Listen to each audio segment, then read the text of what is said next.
ఏం చేశారనేది ఇవాళ రాష్ట్ర ప్రజలందరూ కూడా గమనిస్తూ ఉన్నారు. భూ హక్కు చట్టం తీసుకొచ్చి పేదల భూములు కొట్టేయాలని మీరు ప్రయత్నం చేశారు. ఇవాళ కూటమి ప్రభుత్వం వచ్చిన వెంటనే భూ హక్కు చట్టాన్ని రద్దు చేశాం. మత్స్యకారుల కోసం ఉన్నటువంటి తరతరాలుగా వస్తున్నటువంటి చెరువుల్ని కబ్జా చేసుకోవడం కోసం, మీ అన్యాయాలకు అంటగట్టడం కోసం జియో నెంబర్ 217 తీసుకొస్తే ఆ రోజు ప్రజలందరూ కూడా ఉద్యమించారు. తిరిగి కూటమి ప్రభుత్వం వచ్చాక దాన్ని రద్దు చేశాం. ఫిషింగ్ హార్బర్లు రేట్లు పెంచి దోపిడీ చేసుకున్నారు. టెండర్ ఛార్జెస్ పెంచి, టెండర్కి సంబంధించినటువంటి ఎస్టిమేట్స్ పెంచి దోపిడీ చేసుకున్నారు.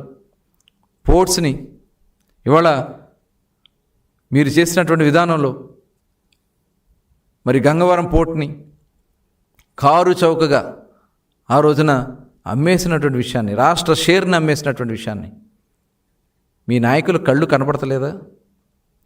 పాపాలన్నీ చేసి ఇవాళ నీతి కౌరులు మాట్లాడుతూ ఉన్నారు.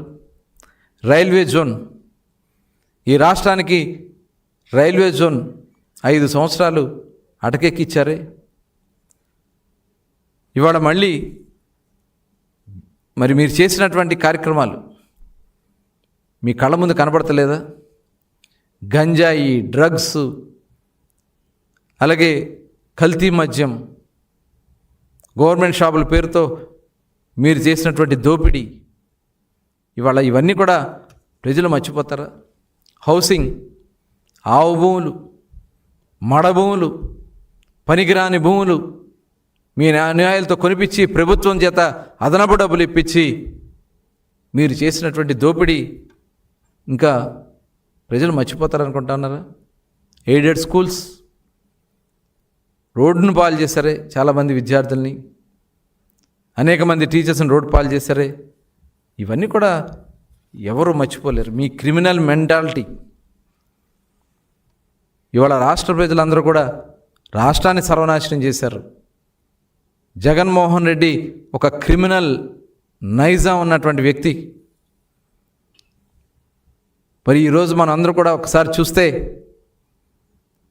అధికారం కోసం ఎవరినైనా బలిచ్చే మనస్తత్వం ఉన్నటువంటి వ్యక్తి జగన్మోహన్ రెడ్డి. అది సొంత కుటుంబం అయినా, పార్టీ నాయకులైనా, తండ్రి అయినా, బాబాయ్ అయినా, తల్లి అయినా, చెల్లి అయినా, ఎవరైనా అధికారం కోసం బలి ఇవ్వడానికి సిద్ధపడే వ్యక్తి జగన్మోహన్ రెడ్డి. ఇది మనం అందరం చూసినటువంటి విధానమే. మరి ఆనాడు హత్యలు కూడా చేయించినటువంటి విధానం. ఇవాళ ఇవన్నీ కూడా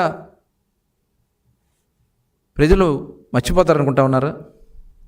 జగన్మోహన్ రెడ్డి క్రిమినల్ మనస్తత్వాన్ని తెలుసుకున్నటువంటి రాజశేఖర్ రెడ్డి ఆయన్ని బెంగళూరులో పంపించేశారని చెప్పి, విజయమ్మ గారే చెప్పారని చెప్పి సాక్షాత్తు రోసే గారు చెప్పినటువంటి విషయం వాస్తవం కాదా? అంటే ఆ క్రిమినల్ మనస్తత్వం ఉన్నటువంటి వ్యక్తి ఈ రాష్ట్రంలో ఉండకూడదని చెప్పి సొంత తండ్రే ఈ రాష్ట్రం నుంచి తరిమేస్తే ఇవాళ మీరేదో ఆయన గురించి గొప్పలు చెప్పాలనే ప్రయత్నం చేస్తూ ఉంటే, అలాగే పరిటాల రవి గారి హత్యని ఆనాడు స్వయంగా కిరణ్ కుమార్ రెడ్డి గారు చెప్పారు. పరిటాల రవి గారి హత్యని మరి తప్పించటానికి 60 రోజులు కష్టపడ్డానని చెప్పి సాక్షాత్తు మరి ఆనాడు అప్పుడు ముఖ్యమంత్రి నల్లారి కిరణ్ కుమార్ రెడ్డి గారు చెప్పింది ప్రకటించడం వాస్తవం కాదా?